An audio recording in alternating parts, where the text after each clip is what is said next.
Bom, hoje, dia 17 de março, é dia de St. Patrick's, né? Padroeiro da Irlanda e mais, né? Ele se relaciona até a própria identidade da Irlanda, é uma das festas mais populares de uma nacionalidade, né? Impressionante. Então, várias comunidades irlandesas ao longo do mundo, inclusive no Brasil, comemoram a festa do dia 17 de março, né? Inclusive aqui em São Paulo tinha alguns pubs que davam promoção nas cervejas. Tomava uma Guinness, ganhava outra. Aliás, a Irlanda é terra de excelente cerveja, também tem bons whiskies e também tem um drink muito bom que é o Irish Coffee, embora tenha se popularizado lá em São Francisco, mas é a criação deles, né?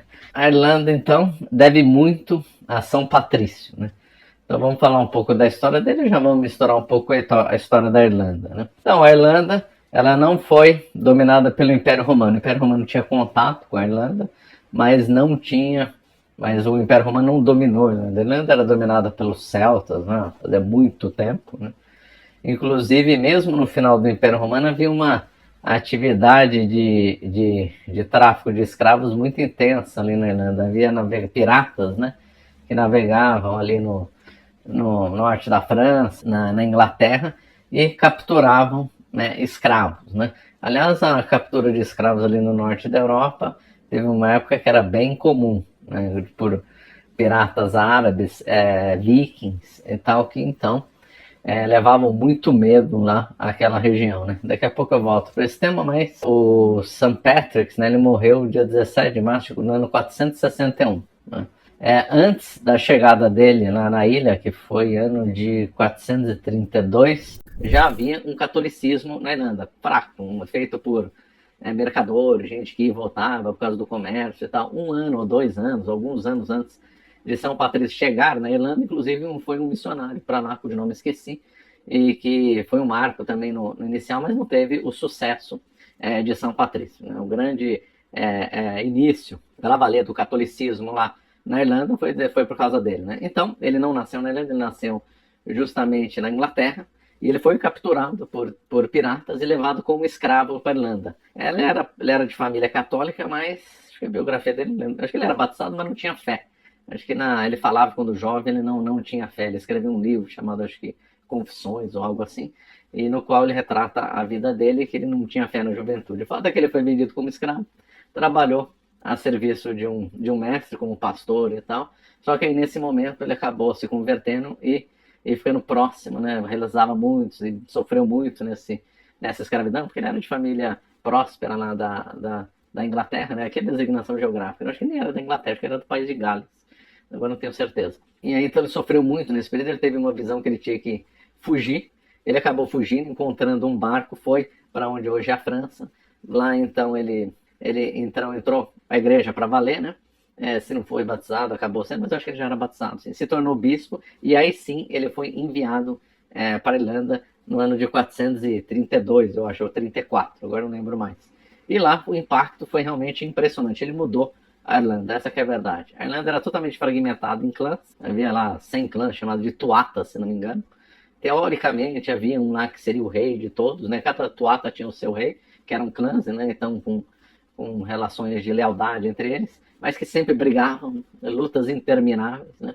Quando o St. Patrick chegou, ou São Patrício, então, a Irlanda não tinha nenhum tipo de unidade, era todo mundo brigando contra todo mundo. E ele acabou dando a unidade, só que uma unidade não política, mas uma unidade na fé. Então eram povos que tinham religiões antigas, tinham druidas lá, né?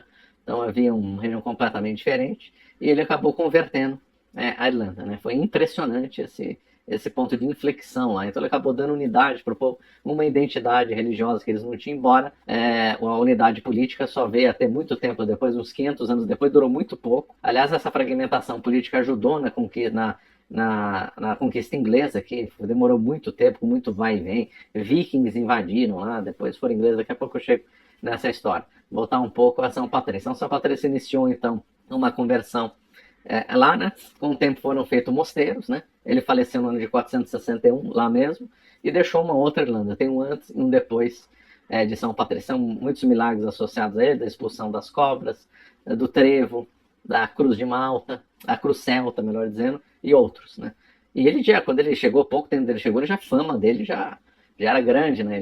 Ele quis então encontrar o seu antigo senhor, não para se vingar, mas inclusive ele ia levar um ouro, ou equivalente em ouro, para pagar a liberdade, já que ele fugiu. Então, na visão dele, ele tinha que indenizar o seu antigo senhor, e a intenção dele, na realidade, era converter o seu antigo senhor. Mas o antigo senhor dele, que eu não lembro o nome, ele acabou ficando com medo de São Patrício e acabou se matando, né?